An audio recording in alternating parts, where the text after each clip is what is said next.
February 2026ರಲ್ಲಿ ಸಾರ್ವಕಾಲಿಕ ದಾಖಲೆಯನ್ನು ಸೃಷ್ಟಿಸಿದ್ದ ಚಿನ್ನದ ಬೆಲೆ ಈಗ ಪದೇ ಪದೇ ಬೀಳ್ತಾ ಇದೆ. ಈಗ ಚಿನ್ನದ ಬೆಲೆ ಬೀಳೋದಕ್ಕೆ ಅಸಲಿ ಕಾರಣ ಏನು? 10 ಗ್ರಾಮ್ 24 ಕ್ಯಾರೆಟ್ ಚಿನ್ನದ ಬೆಲೆ 1,83,000 ರೂಪಾಯಿ ಇದ್ದಿದ್ದು ಈಗ 1,40,000ಕ್ಕೆ ಬಂದು ಇಳಿದಿದೆ. ಇನ್ನೂ ಇಳಿಯುತ್ತಾ? ಗ್ರಾಮ್ಗೆ 10,000 ರೂಪಾಯಿಗೆ ತಲುಪುತ್ತಾ ಅನ್ನೋ ಅಪಾಯದ ಬಗ್ಗೆ ಎಷ್ಟೋ ಜನ ಪ್ರಶ್ನೆ ಮಾಡ್ತಿದ್ದಾರೆ. ಅದರ ಅರ್ಥ ಫೆಬ್ರವರಿನಲ್ಲಿ ತುಂಬಾ ದೊಡ್ಡ ದಾಖಲೆಯನ್ನ ಬರೆದಾಗ ಯಾರಾದರೂ ಹೂಡಿಕೆ ಮಾಡಿದ್ರೆ ಹಣನ, ಫಾರ್ ಎಕ್ಸಾಂಪಲ್ 10 ಲಕ್ಷ ರೂಪಾಯಿ ಹಾಕಿದ್ರೆ ಜುಲೈ 1ನೇ ತಾರೀಕಿನ ಒಳಗಾಗಿ ಆ 10 ಲಕ್ಷ 7.5 ಲಕ್ಷದ ಆಸುಪಾಸಿಗೆ ಬಂದ್ಬಿಡುತ್ತೆ ಅಂತ. ಸೊ ಈ ರೀತಿ ದುಡ್ಡು ಕಳ್ಕೊಂಡವರಿಗೆ ಬಹಳ ನೋವಲ್ಲಿದ್ದಾರೆ. ಆದರೆ ಚಿನ್ನದ ಬೆಲೆ ಶಾರ್ಟ್ ಟರ್ಮಲ್ಲಿ ಏರಿಕೆ ಇಳಿಕೆ ಆಗುತ್ತಲ್ಲ, ನನಗೆ ಯಾವುದೇ ಎಮೋಷನ್ಸ್ ಇಲ್ಲ, ನಾನು ಹೂಡಿಕೆ ಮಾಡ್ತೀನಿ, ಚಿನ್ನದ ಬೆಲೆ ಬೆಳೀತು ಅಂದ್ಕೊಳ್ಳಿ, ಆ ಲಾಭ ಪ್ರಾಫಿಟ್ ಬುಕ್ ಮಾಡ್ಕೊಂಡ್ಬಿಡ್ತೀನಿ ನಾನು ಅನ್ನೋದಾದ್ರೆ ಒಂದು ಗುಡ್ ನ್ಯೂಸ್ ಕೂಡ ಇದೆ. ಚಿನ್ನದ ಬೆಲೆ ಯಾವಾಗ ಮತ್ತೆ ಏರಿಕೆ ಆಗೋ ಅವಕಾಶಗಳಿದ್ದಾವೆ ಅನ್ನೋದ್ರ ಬಗ್ಗೆನೂ ಎಕ್ಸ್ಪರ್ಟ್ಸ್ ಹೇಳ್ತಿದ್ದಾರೆ.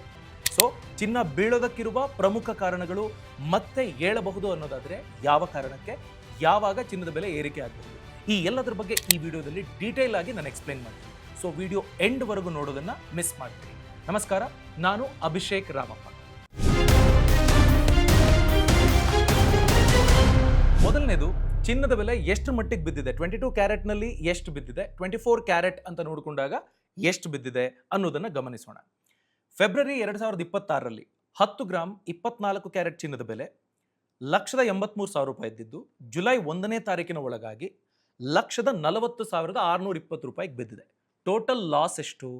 10 ಗ್ರಾಮ್ ಚಿನ್ನ ನೀವು ಕೊಂಡುಕೊಂಡಿದ್ದಿದ್ರೆ 42,380 ರೂಪಾಯಿ ಇಳಿಕೆ ಆಗಿದೆ. ಪರ್ಸೆಂಟೇಜ್ ಲೆಕ್ಕದಲ್ಲಿ 23.1% ಲಾಸ್ ಆಗಿದೆ. ಅದೇ 22 ಕ್ಯಾರೆಟ್ ಒಡವೆ ಚಿನ್ನ ಅಂತ ನೋಡಿಕೊಂಡಾಗ ಬಹಳ ಇಂಪಾರ್ಟೆಂಟ್, ಗಮನಿಸಿ ನೋಡಿ. 10 ಗ್ರಾಮ್ ಫೆಬ್ರವರಿಲಿ 1,71,000 ರೂಪಾಯಿ ಇತ್ತು, ಈಗ 1,28,900 ರೂಪಾಯಿ ಆಗಿದೆ. ಬಿದ್ದಿರೋದು 42,100 ರೂಪಾಯಿ. ಲಾಸ್ ಎಷ್ಟು? 24.6%. ಅಂದರೆ ಅಪರಂಜಿ ಚಿನ್ನಕ್ಕೂ ಒಡವೆ ಚಿನ್ನಕ್ಕೂ ಕಂಪೇರ್ ಮಾಡಿ ನೋಡಿದಾಗ 1.5% ಎಕ್ಸ್ಟ್ರಾನೇ ಬಿದ್ದಿದೆ. ಸೊ ನಾನು ಹಾಕಿದ 10 ಲಕ್ಷ ರೂಪಾಯಿ 7.5 ಲಕ್ಷ ರೂಪಾಯಿ ಆಗಿರ್ತಿತ್ತು. ಚಿನ್ನ ಸಿಕ್ಕಾಪಟ್ಟೆ ಬೆಳೆದಿದೆ. ಫೆಬ್ರವರಿ ಆದಮೇಲೆ ಇನ್ನೂ ಆಲ್ ಟೈಮ್ ಹೈಗೆ ಹೋಗುತ್ತೆ ಅಂತ ದುಡ್ಡು ಹಾಕಿದವರು ಈಗ ತಲೆ ಮೇಲೆ ಕೈ ಹೊತ್ಕೊಂಡು ಕೂತಿದ್ದಾರೆ. ಆ ಥರ ಚಿಂತೆ ಪಡೋ ಅವಶ್ಯಕತೆ ಏನಿಲ್ಲ. ಲಾಂಗ್ ಟರ್ಮ್ ಇನ್ವೆಸ್ಟ್ಮೆಂಟ್ ಅಂತ ನೀವು ಮಾಡಿದರೆ ಚಿನ್ನದ ಬೆಲೆಯಲ್ಲಿನ ಶಾರ್ಟ್ ಟರ್ಮ್ ಇಳಿಕೆಗಳು ಏರಿಕೆಗಳು ಇಂಥದ್ರ ಬಗ್ಗೆ ತಲೆ ಕೆಡಿಸ್ಕೊಳ್ಳೋದು ಬೇಕಾಗಿಲ್ಲ. 10 ವರ್ಷ 15 ವರ್ಷ ನಾನು ಮುಟ್ಟಲ್ಲ ಅನ್ನೋದಾದ್ರೆ ಟೆನ್ಷನ್ನೇ ಬೇಡ. ಇಲ್ಲಪ್ಪ, ನಾನು ಪ್ಯೂರ್ಲಿ ಇನ್ವೆಸ್ಟ್ಮೆಂಟ್ ಅಂತ ನೋಡ್ತಾ ಇದ್ದೀನಿ, ನನಗೆ 4 ತಿಂಗಳಲ್ಲಿ 20-25% ರಿಟರ್ನ್ಸ್ ಬರುತ್ತೆ ಅನ್ನೋದಾದ್ರೆ ನಾನು ಯಾಕೆ ತಲೆ ಕೆಡಿಸ್ಕೊಳ್ಳಿ ಅಂತ ಆಲೋಚನೆ ಮಾಡೋದಾದ್ರೆ ಆ ಗುಡ್ ನ್ಯೂಸ್ ಬಗ್ಗೆನೂ ನಾನು ಹೇಳ್ತೀನಿ ನಿಮಗೆ, ಯಾವಾಗ ಚಿನ್ನದ ಬೆಲೆ ಮತ್ತೆ ಏರಿಕೆ ಆಗೋ ಅವಕಾಶ ಇದೆ ಅನ್ನೋದ್ರ ಬಗ್ಗೆ. ಅದಕ್ಕೂ ಮುಂಚೆ ಚಿನ್ನದ ಬೆಲೆ ಈಗ ಬಿತ್ತಲ್ಲ, ಅದಕ್ಕೇನು ಕಾರಣ ಅದನ್ನ ತಿಳ್ಕೊಳ್ಬೇಕು. ಡಾಲರ್ ಸ್ಟ್ರಾಂಗ್ ಆಗ್ತಿದೆ. ಅಮೆರಿಕನ್ ಫೆಡರಲ್ ಬ್ಯಾಂಕ್ ಒಂದು ನಿರ್ಧಾರ ತಗೊಂಡಿದೆ, ಆ ನಿರ್ಧಾರದ ವಿಷಯವಾಗಿನೂ ಚಿನ್ನದ ಬೆಲೆ ಬಿದ್ದಿದೆ. ಅಮೆರಿಕ ಮತ್ತೆ ಇರಾನ್ ಕಿತ್ತಾಡ್ತಾ ಇದ್ವಲ್ಲ, ಅದು ಸಾಲ್ವ್ ಆಗ್ಬಿಡುತ್ತೆ ಅನ್ನೋ ಥರದ ಅಗ್ರಿಮೆಂಟ್ ಬಗ್ಗೆ ಆಲೋಚನೆ ಮಾಡಿದ್ರಲ್ಲ, ತೊಂದರೆ ಇಲ್ಲಪ್ಪ, ಚಿನ್ನ ಸೇಫ್ ಅನ್ನೋ ಕಾರಣಕ್ಕೆ ಹೂಡಿಕೆ ಮಾಡಿದ್ವಿ, ಈಗ ಯುದ್ಧ ಸರಿ ಹೋಗುತ್ತಲ್ಲ, ಹಾಗಾದರೆ ಸ್ಟಾಕ್ ಮಾರ್ಕೆಟ್ ಮೇಲೆ ಹಾಕ್ಬಹುದು ಅಂತ ಆಲೋಚನೆ ಮಾಡ್ತಾ ಇದ್ದಾರೆ. ಈ ಕಾರಣಗಳ ಬಗ್ಗೆ ಡೀಟೇಲ್ ಆಗಿ ನಾನು ಎಕ್ಸ್ಪ್ಲೈನ್ ಮಾಡ್ತೀನಿ. ಟಾಪಿಕ್ ಅಲ್ಲಿ ಪ್ರೊಸೀಡ್ ಆಗೋದಕ್ಕೆ ಮುಂಚೆ, ನಮ್ಮ ವ್ಯೂವರ್ಸ್ ಅಲ್ಲಿ ಎಷ್ಟೋ ಜನ ಬಿಸ್ನೆಸ್ ಅನ್ನೇ ನಂಬ್ಕೊಂಡಿರೋರಿದ್ದಾರೆ.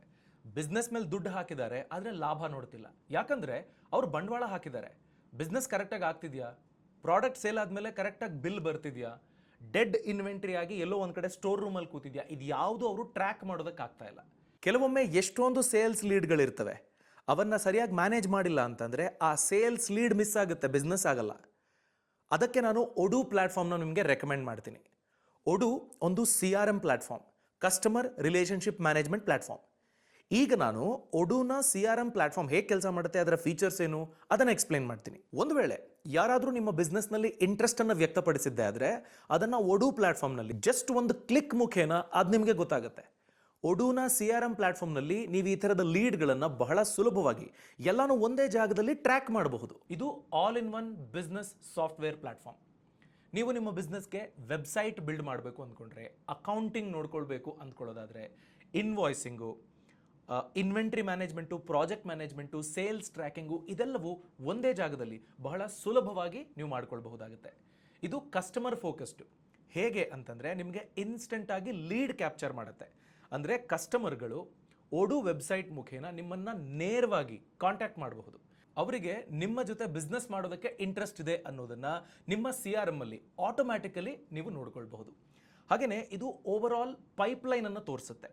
ಹೇಗೆ ಅಂದರೆ ಯಾರ ಇಂಟ್ರೆಸ್ಟನ್ನು ವ್ಯಕ್ತಪಡಿಸಿದ್ದಾರೆ, ಅವರ ಕಾಂಟ್ಯಾಕ್ಟ್ ಡೀಟೇಲ್ಸು, ಅವರ ಪ್ರಯಾರಿಟಿ ಲೆವೆಲ್ ಏನು, ಎಷ್ಟು ರೆವೆನ್ಯೂ ನೀವು ಎಕ್ಸ್ಪೆಕ್ಟ್ ಮಾಡಬಹುದು, ಬಹಳ ಸುಲಭವಾಗಿ ಕಸ್ಟಮರ್ಗೆ ನಿಮ್ಮ ಜೊತೆ ಬಿಸ್ನೆಸ್ ಮಾಡೋದಕ್ಕೆ ಇಂಟ್ರೆಸ್ಟ್ ಇದೆಯಾ ಇಲ್ವಾ ಅನ್ನೋದನ್ನು ಕಂಡುಹಿಡ್ಕೊಂಡು ನೀವು ಬಿಸ್ನೆಸ್ ಡಿಸಿಷನ್ಸನ್ನು ತಗೊಳ್ಬಹುದು.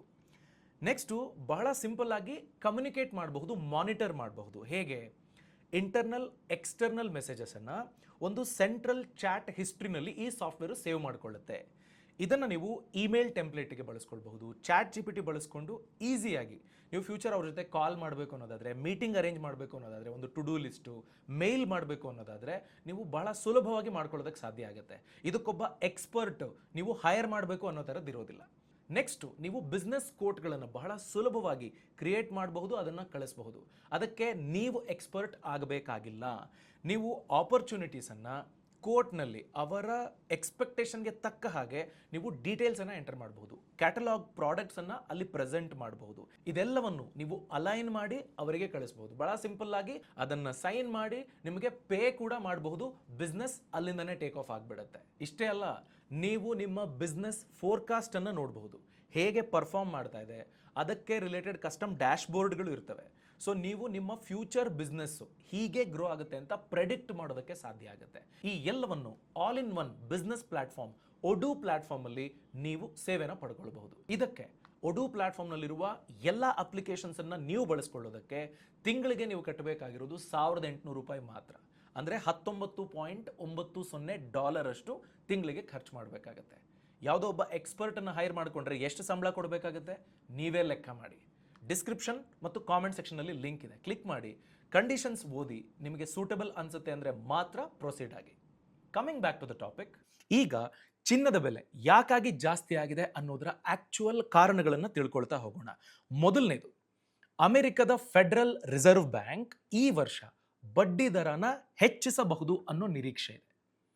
ಅದರರ್ಥ ಫೆಡರಲ್ ರಿಸರ್ವ್ ಬ್ಯಾಂಕ್ ಬಾಂಡ್ಗಳೇನಿರುತ್ತೆ, ಈಗ RBI ಬ್ಯಾಂಕ್ ಇದೆ. ನಮ್ಮ ದೇಶದಲ್ಲಿ ಬ್ಯಾಂಕಿಂಗ್ ರಿಲೇಟೆಡ್ ಎಲ್ಲ ಫೈನಲ್ ಡಿಸಿಷನ್ಸ್ RBI ತೆಗೆದುಕೊಳ್ಳುತ್ತೆ. RBI ಒಂದು ಬಾಂಡನ್ನು ಕೊಟ್ಟು ನಿಮಗೆ ನಾನಿಷ್ಟು ಇಂಟ್ರೆಸ್ಟ್ ರೇಟ್ ಕೊಡ್ತೀನಿ ಅಂತಾದರೆ ಯಾವುದೇ ಮೋಸ ಆಗೋದಿಲ್ಲ. RBI ಹೇಳ್ತಿದೆ ಅನ್ನೋ ಕಾರಣಕ್ಕೆ ಸೇಫ್ಟಿ ಕನ್ಸರ್ನ್ಗೆ ನಾವಲ್ಲಿ ಹೂಡಿಕೆ ಮಾಡ್ತೀವಲ್ವಾ. ಈ ಫೆಡರಲ್ ಬ್ಯಾಂಕ್ ಕೂಡ ಹಾಗೇನೆ. ಅಮೆರಿಕದ ಫೆಡರಲ್ ಬ್ಯಾಂಕ್ ಇಂತಿಷ್ಟು ಬಾಂಡ್ ಮೇಲೆ ಇಂಟ್ರೆಸ್ಟ್ ರೇಟ್ ಕೊಡ್ತೀನಿ ಅಂತ ಡಿಸೈಡ್ ಮಾಡಿದಾಗ ರಿಸ್ಕಿ ಆಪ್ಷನ್ಸ್ ಅನ್ನ ಪಕ್ಕಕ್ಕೆ ತಳ್ಳಿ ಸೇಫ್ ಆಪ್ಷನ್ ಅಲ್ವಾ, ಹಾಗಾಗಿ ಈ ಫೆಡರಲ್ ರಿಸರ್ವ್ ಬ್ಯಾಂಕ್ನ ಬಾಂಡ್ಗಳ ಮೇಲೆ ಹಣವನ್ನು ಹೂಡಿಕೆ ಮಾಡ್ತಾರೆ. ಅಲ್ಲಿ ನಿಮಗೆ ಬರೋ ಗಳಿಕೆ ಡಾಲರ್ನಲ್ಲಿರುತ್ತೆ. ಸೊ ಡಾಲರ್ ವ್ಯಾಲ್ಯೂ, ಅದಕ್ಕಿರುವ ಡಿಮಾಂಡನ್ನು ನೋಡಿಕೊಂಡ್ರೆ ಬೆಳೀತಾ ಇರುತ್ತೆ ಅನ್ನೋ ಕಾರಣಕ್ಕಾಗಿ ಅದನ್ನು ಹೆಚ್ಚು ಸೂಕ್ತ ಅಂತ ಇನ್ವೆಸ್ಟ್ಮೆಂಟ್ ಮಾಡೋದಕ್ಕೆ ಸಾವಿರಾರು ಕೋಟಿ ಇನ್ವೆಸ್ಟ್ ಮಾಡುವ ಇನ್ಸ್ಟಿಟ್ಯೂಷನಲ್ ಇನ್ವೆಸ್ಟರ್ಸು ಈ ಬಾಂಡ್ಗಳ ಮೇಲೆ ದುಡ್ಡನ್ನು ಹಾಕ್ತಾರೆ. ಸೊ ಇಂಟ್ರೆಸ್ಟ್ ರೇಟ್ ಜಾಸ್ತಿ ಆಗಬಹುದು ಅನ್ನೋ ಆಲೋಚನೆ ಮೇರೆಗೆ ಚಿನ್ನದ ಮೇಲೆ ಸೇಫ್ ಪಾರ್ಕಿಂಗ್ ಅಂತ ಮಾಡಿದ್ದ ದುಡ್ಡನ್ನು ತೆಗೆದು ಆ ಬಾಂಡ್ಗಳ ಮೇಲೆ ಹೂಡಿಕೆ ಮಾಡೋದಕ್ಕೆ ಪ್ಲಾನ್ ಮಾಡ್ತಾ ಇದ್ದಾರೆ. ಎರಡನೇ ಕಾರಣ, ಡಾಲರ್ ಬೆಲೆಯಲ್ಲಿ 2.9% ಏರಿಕೆ ಆಗಿದೆ. ಅಂತಾರಾಷ್ಟ್ರೀಯ ವ್ಯವಹಾರಗಳಲ್ಲಿ ಡಾಲರನ್ನು ಸ್ಟೇಬಲ್ ಕರೆನ್ಸಿ ಅನ್ನೋ ಕಾರಣಕ್ಕಾಗಿ ಎಲ್ಲರೂ ಡಿಪೆಂಡ್ ಆಗ್ತಾರೆ. ಭಾರತದಲ್ಲೇ ಅಂದ್ಕೊಳ್ಳಿ, ರೂಪಾಯಿ ನಮ್ಮ ಕರೆನ್ಸಿ. ನಾವು ಏನೋ ಕೊಂಡ್ಕೊಳ್ಬೇಕು ಅನ್ನುವಾಗ ಅಂತಾರಾಷ್ಟ್ರೀಯ ವ್ಯವಹಾರಗಳಲ್ಲಿ ಡಾಲರನ್ನು ಕೊಂಡುಕೊಂಡು ನಮ್ಮ ರೂಪಾಯಿ ಕೊಟ್ಟು ಡಾಲರ್ ಕೊಂಡ್ಕೋಬೇಕು, ಆ ಡಾಲರ್ನ ಕೊಟ್ಟು ವಸ್ತುಗಳನ್ನು ಕೊಂಡುಕೊಳ್ಬೇಕು. ಯಾಕೆ? ಅಂತಾರಾಷ್ಟ್ರೀಯ ವ್ಯವಹಾರಗಳಲ್ಲಿ ಡಾಲರ್ ರೂಪಾಯಿಗಿಂತ ಸ್ಟೇಬಲ್ ಆಗಿರುತ್ತೆ, ಅದರ ವ್ಯಾಲ್ಯೂನ ಸಡನ್ ಆಗಿ ಕಳ್ಕೊಳ್ಳೋದಿಲ್ಲ ಅನ್ನೋ ಕಾರಣಕ್ಕಾಗಿ. ಸೊ ಡಾಲರ್ ಬೆಲೆ ಏರಿಕೆ ಆಗ್ತಿದೆ, ಹಾಗಾಗಿ ಡಾಲರ್ ಮೇಲೆ ಹೂಡಿಕೆ ಮಾಡೋದಕ್ಕೆ ಟ್ರೈ ಮಾಡ್ತಾರೆ. ನೀವು ಕರೆನ್ಸಿ ಮೇಲೆ ಹೂಡಿಕೆ ಮಾಡ್ಬೋದು. ನಿಮ್ಮ ಹಣನ ಡಾಲರ್ ಮೇಲೆ ಇನ್ವೆಸ್ಟ್ ಮಾಡಿ ಡಾಲರ್ ಬೆಲೆ ಬೆಳೆದಂತೆ ನೀವು ಅದರ ರಿಟರ್ನ್ಸ್ ಅನ್ನು ಪಡ್ಕೊಳ್ಳೋದಕ್ಕೆ ಅಂತಾರಾಷ್ಟ್ರೀಯ ಮಾರುಕಟ್ಟೆಗಳಲ್ಲಿ ಬೇರೆ ಬೇರೆ ಥರದ ಅವಕಾಶಗಳಿದ್ದಾವೆ. ಈ ಹಿಂದೆ ಯುದ್ಧ ನಡೆದಾಗ ರಿಸ್ಕು ಅನ್ನೋ ಕಾರಣಕ್ಕೆ ಬೇರೆ ಕಡೆ ಇದ್ದ ದುಡ್ಡನ್ನು ತಂದು ಚಿನ್ನದ ಮೇಲೆ ಹಾಕಿದ್ದವರು ಈಗ ಡಾಲರ್ ಮೇಲೆ ಇನ್ವೆಸ್ಟ್ ಮಾಡೋದಕ್ಕೆ ಚಿನ್ನದ ಮೇಲಿನ ಹೂಡಿಕೆಯನ್ನು ಕರಗಿಸ್ತಾ ಇದ್ದಾರೆ, ಅದನ್ನು ವಾಪಸ್ ತಕ್ಕೊಳ್ತಿದ್ದಾರೆ. ಇದು ಎರಡನೇ ಕಾರಣ. ಮೂರನೇದು, ಮಧ್ಯಪ್ರಾಚ್ಯ ದೇಶಗಳಲ್ಲಿ ಏನು ಬಿಕ್ಕಟ್ಟಿತ್ತಲ್ಲ ಅದು ಸಾಲ್ವ್ ಆಗೋ ಹಂತಕ್ಕೆ ಹೋಯ್ತು. ಅಗ್ರಿಮೆಂಟ್ ಸೈನ್ ಮಾಡಿದ್ರು. ಸೊ ಈ ಅಗ್ರಿಮೆಂಟ್ ಸೈನ್ ಮಾಡಿದ ತಕ್ಷಣಕ್ಕೆ ಅದು ಪರ್ಮನೆಂಟಾ ಅಲ್ಲ. ಆದರೆ ನಾ ಬಿಡೆ ನೀ ಕೊಡೆ ಅನ್ನೋ ಥರದ ಸಿಚುವೇಶನ್ ಏನಿತ್ತಲ್ಲ, ಆ ಫಿಕ್ಸ್ ಇತ್ತಲ್ಲ, ಅದು ಸ್ವಲ್ಪ ಸಡಿಲಗೊಂಡಿದೆ. ಡೆಫಿನೆಟ್ಲಿ ಯಾವುದೋ ಥರದ ಒಂದು ಸೊಲ್ಯೂಷನ್ ಈ ಪ್ರಾಬ್ಲಮ್ಗೆ ಮುಂದಿನ ದಿನಗಳಲ್ಲಿ ಸಿಕ್ಕಿ ಬಿಡಬಹುದು ಅನ್ನೋ ಆಶ್ವಾಸನೆ ಈ ಹಿಂದೆ ಇತ್ತು. ಆ ಆಶ್ವಾಸನೆ ಮುಂದುವರಿತಾ ಇದೆ. ನಾರ್ಮಲ್ ಸ್ಥಿತಿಯತ್ತ ಈ ಸಿಚುವೇಶನ್ ಸೊಲ್ಯೂಷನ್ ಕಡೆಗೆ ಹೋಗ್ತಾ ಇದೆ ಅನ್ನೋ ಕಾರಣಕ್ಕಾಗಿ ಜನ ಹೂಡಿಕೆ ಮಾಡೋದಕ್ಕೀಗ ಭಯ ಪಡ್ತಾ ಇಲ್ಲ. ಯುದ್ಧ ಆದಾಗ ಹೂಡಿಕೆಯನ್ನ ತಕೊಂಡ್ಬಿಟ್ಟಿದ್ರು, ಚಿನ್ನ ತಕೊಂಡಿದ್ರು, ಈ ಥರದ್ದಾಗಿತ್ತು. ಅದರ ಜೊತೆಗೆ ಇನ್ನೊಂದೇನಪ್ಪ ಅಂದ್ರೆ ಕಚ್ಚಾ ತೈಲದ ಬೆಲೆ ಕೆಲವು ದಿನಗಳಿಂದ ಸತತವಾಗಿ ಇಳಿಕೆ ಆಗ್ತಾ ಇದೆ. ಪ್ರಾಬ್ಲಮ್ ಆದಾಗ ಕಚ್ಚಾ ತೈಲದ ಟ್ರಾನ್ಸ್ಪೋರ್ಟ್, ಆ ವ್ಯವಹಾರ ಏನಾಗ್ತಿತ್ತಲ್ಲ ಹೊರ್ಮೂಸ್ ಜಲಸಂಧಿಯಿಂದ, ಅಲ್ಲಿ ಪ್ರಾಬ್ಲಮ್ ಆಗಿತ್ತು. ನಮಗೆ ಕ್ರೂಡ್ ಆಯಿಲ್ ಅದು ಸಿಗ್ತಾ ಇರಲಿಲ್ಲ, ಕಚ್ಚಾ ತೈಲ ಅಷ್ಟಾಗಿ ಸಪ್ಲೈ ಆಗ್ತಿರ್ಲಿಲ್ಲ. ಸಪ್ಲೈ ಚೈನ್ ಮೇಲೆ ಪ್ರಾಬ್ಲಮ್ ಇತ್ತು. ಆ ಪ್ರಾಬ್ಲಮ್ ಈಗ ಸಾಲ್ವ್ ಆದ ಕಾರಣಕ್ಕಾಗಿ ಕಚ್ಚಾ ತೈಲ ಸಿಗ್ತಾ ಇದೆ, ಅದರ ಬೆಲೆ ಕಮ್ಮಿ ಆಗ್ತಾ ಇದೆ. ಈ ಕಾರಣದಿಂದ ಕೂಡ ಕಚ್ಚಾ ತೈಲದ ಮೇಲೆ ಇದ್ದ ಪ್ರೆಷರ್ ಕಮ್ಮಿ ಆಗ್ತಾ ಇದೆ. ಬಿಸ್ನೆಸ್ ವ್ಯವಹಾರಗಳು ನೀಟಾಗಿ ನಡೀತಾ ಇದೆ. ಸಪ್ಲೈ ಚೈನ್ ರಿಲೇಟೆಡ್ ಪ್ರಾಬ್ಲಮ್ ಏನಿತ್ತು ಅದು ಸಾಲ್ವ್ ಆಯಿತು. ಈ ಎಲ್ಲ ಕಾರಣಗಳು ಸಹ ಪರಿಸ್ಥಿತಿ ಸುಧಾರಿಸ್ತಪ್ಪ ಅನ್ನೋ ಆ ಸೇಫ್ ಫೀಲಿಂಗ್ ಅನ್ನು ಕೊಡ್ತಾ ಇದೆ. ಹೀಗಾಗಿ ಚಿನ್ನದ ಬೆಲೆ ಬೀಳ್ತಾ ಇದೆ. ನಾಲ್ಕನೇದು ಬಹಳ ಇಂಪಾರ್ಟೆಂಟ್ ಕಾರಣ, ಪ್ರಾಫಿಟ್ ಬುಕ್ಕಿಂಗ್. ಯಾವಾಗ ಎಲ್ಲ ಪ್ರಾಬ್ಲಮ್ಗಳು ಆಗ್ತಾ ಬಂತೋ, ಚಿನ್ನದ ಬೆಲೆ ಏರಿಕೆ ಆಗೋದಕ್ಕೆ ಸ್ಟಾರ್ಟ್ ಆಯಿತೋ, ದೊಡ್ಡ ಮಟ್ಟದಲ್ಲಿ ಇನ್ವೆಸ್ಟ್ಮೆಂಟು ಚಿನ್ನದ ಮೇಲೆ ಆಗಿತ್ತು. ಮತ್ತೆ ಈ ಥರದ ಸಿಚುವೇಶನ್ ಬರುತ್ತಾ? ಒಂದು ವರ್ಷದಲ್ಲಿ ಅಥವಾ 6-7 ತಿಂಗಳುಗಳಲ್ಲಿ 70%, 100% ಡಬಲ್ ಆಗೋದು, ಈ ಥರದ್ದೆಲ್ಲ ಪ್ರಾಫಿಟನ್ನು ಆಗಲೇ ಸಂಪಾದಿಸಿ ಆಗಿದೆ. ಹೂಡಿಕೆ ಹಾಗೇ ಇದ್ದರೆ ₹100 ಇನ್ವೆಸ್ಟ್ ಮಾಡಿದ್ದೆ, ₹100 ಪ್ರಾಫಿಟ್ ಬಂದಿತ್ತು. ಫೆಬ್ರವರಿಯಿಂದ ಜುಲೈ 1ನೇ ತಾರೀಕಿನವರೆಗೆ 24% ಬಿದ್ದಿದೆ. ಅಂದರೆ ನಾನು ಗಳಿಸಿದ್ದ ಲಾಭದಲ್ಲಿ ₹76 ಮಾತ್ರ ಉಳ್ಕೊಂಡಿದೆ. ₹24 ಆಗಲೇ ಹೋಯ್ತು. ಈ ₹76 ನಾನು ಇಟ್ಕೊಳ್ಬೇಕು, ನಾನು ಅದನ್ನು ವಿತ್ಡ್ರಾ ಮಾಡ್ಕೊಳ್ಬೇಕು ಅಂತ ದೊಡ್ಡ ದೊಡ್ಡ ಇನ್ವೆಸ್ಟ್ಮೆಂಟ್ ಮಾಡಿದವರು ಆಲೋಚನೆ ಮಾಡ್ತಿದ್ದಾರೆ. ದೊಡ್ಡ ಮಟ್ಟದ ಹೂಡಿಕೆಯನ್ನು ಹಿಂತೆಗೆದುಕೊಳ್ತಾ ಇದ್ದಾರೆ. ಇನ್ನು ಚಿನ್ನದ ಮೇಲೆ ಇಟ್ಕೊಂಡು ಕಾಯೋದು ಬೇಡ, ₹76 ಎತ್ಕೊಂಡ್ಬೇಡ, ಉಳ್ಕೊಂಡಿದೆ ಅಲ್ವಾ, ಡಬಲ್ ಆಗಿತ್ತು, ₹76 ವಿತ್ಡ್ರಾ ಮಾಡ್ಕೊಂಡು ಬೇಡ. ಮತ್ತೆ ಸಿಚುವೇಶನ್ ಇದೇ ಥರ ಚಿನ್ನದ ಬೆಲೆ ಏರಿಕೆ ಆಗತ್ತಪ್ಪ ಅನ್ನೋ ಟೈಮಲ್ಲಿ ಬೇಕಾದ್ರೆ ಹೂಡಿಕೆ ಮಾಡೋಣ ಅಂತ ಆಲೋಚನೆ ಮಾಡ್ತಿದ್ದಾರೆ. ಅಂದರೆ ಇವರಿಗೆ ಯಾವುದೇ ಥರ ಎಮೋಷನ್ಸ್ ಇಲ್ಲ. ಅಯ್ಯೋ ಚಿನ್ನನೇ ನಮ್ಮ ಮನೆ ದೇವರು, ನಾನು ಹೂಡಿಕೆ ಮಾಡಿದ್ದೀನಿ, ಮುಟ್ಟೋದೇ ಇಲ್ಲ, ಮಗನ ಮದುವೆಗೆ ಅಲ್ಲಿವರೆಗೂ ನಾನು ಮುಟ್ಟಲ್ಲ, ಆ ಥರದ್ದೆಲ್ಲ ಇಲ್ಲ. ಸಿಚುವೇಶನ್ ಲಾಭದಾಯಕವಾಗಿದೆ, ಲಾಭ ಬುಕ್ ಮಾಡ್ಕೊ, ಆಮೇಲೆ ಮಿಕ್ಕಿದ್ದು ನೋಡ್ಕೊಳ್ಳೋಣ ಅಂತ ಆಲೋಚನೆ ಮಾಡೋರು ಪ್ರಾಕ್ಟಿಕಲಿ ಈಗ ಪ್ರಾಫಿಟ್ ಬುಕ್ಕಿಂಗ್ ಮಾಡ್ಕೊಳ್ತಿದ್ದಾರೆ. ಈ ಎಲ್ಲ ಕಾರಣಗಳಿಂದಾಗಿ ಚಿನ್ನದ ಬೆಲೆ ಈಗ ಬಿದ್ದಿದೆ. ನಮ್ಮ ಮುಂದಿನ ವಿಷಯ, ಮತ್ತೆ ಚಿನ್ನದ ಬೆಲೆ ಏರಿಕೆ ಆಗಬಹುದು ಅನ್ನೋದಾದರೆ ಯಾವ ಕಾರಣಕ್ಕಾಗುತ್ತೆ, ಯಾವಾಗ ಆಗುತ್ತೆ? ಈ ಬಗ್ಗೆ ಇಂಡಿಯನ್ ಎಕ್ಸ್ಪರ್ಟ್ಸು ಮತ್ತು ಇಂಟರ್ನ್ಯಾಷನಲ್ ಎಕ್ಸ್ಪರ್ಟ್ಸು ಇಬ್ಬರೂ ಸಹ ಚಿನ್ನದ ಬೆಲೆ ಇನ್ನೊಂದು ಸ್ವಲ್ಪ ದಿನಗಳಲ್ಲಿ ಏರಿಕೆ ಆಗೋದಕ್ಕೆ ಪ್ರಯತ್ನ ಪಡಬಹುದು, ಅದಕ್ಕೆ ಕಾರಣಗಳಿದೆ ಅಂತ ಹೇಳಿದ್ದಾರೆ. ಮೊದಲನೇದಾಗಿ ಇಂಡಿಯನ್ ರೀಸನ್ಸ್ ಏನು ಅದನ್ನು ತಿಳ್ಕೊಳ್ಳೋಣ. ಭಾರತದಲ್ಲಿ ಚಿನ್ನವನ್ನು ಬಹಳ ಎಮೋಷ್ನಲ್ ಆಗಿ ಟ್ರೀಟ್ ಮಾಡ್ತಾರೆ. ಹಬ್ಬ ಹರಿದಿನಗಳು, ಮದುವೆಗಳು, ಈ ಥರದ ಸಂದರ್ಭದಲ್ಲಿ ಸಾಲ ಮಾಡಿ ಆದರೂ ಇನ್ವೆಸ್ಟ್ ಮಾಡೇ ಮಾಡ್ತಾರೆ, ಕಷ್ಟ ಕಾಲಕ್ಕೆ ಆಗತ್ತೆ ಅಂತ. ನಮ್ಮಲ್ಲಿ ಒಡವೆ ರೂಪದಲ್ಲಿ ಎಷ್ಟೋ $1 ಟ್ರಿಲಿಯನ್ ವರ್ತ್ ಒಡವೆಗಳನ್ನು ಮನೆಯಲ್ಲಿ ಭದ್ರವಾಗಿ ಇಟ್ಕೊಂಡಿದ್ದೀವಿ ನಾವು. ಅದು ಎಕನಾಮಿನಲ್ಲಿ ಎಲ್ಲೂ ಕಾಣಿಸ್ಕೊಳ್ಳೋದೇ ಇಲ್ಲ, ಅಷ್ಟು ಚಿನ್ನನ ನಾವು ಕೊಂಡುಕೊಳ್ತೀವಿ ಸಾಮಾನ್ಯವಾಗಿ. ಸೊ ಆಗಸ್ಟ್ನಲ್ಲಿ ಹಬ್ಬದ ಸೀಸನ್ ಸ್ಟಾರ್ಟ್ ಆಗುತ್ತೆ. ಸೊ ಈ ಹಬ್ಬದ ಸೀಸನ್ನಲ್ಲಿ ಚಿನ್ನಕ್ಕೆ ಡೆಫಿನೆಟ್ಲಿ ಬೇಡಿಕೆ ಇದ್ದೇ ಇರುತ್ತೆ.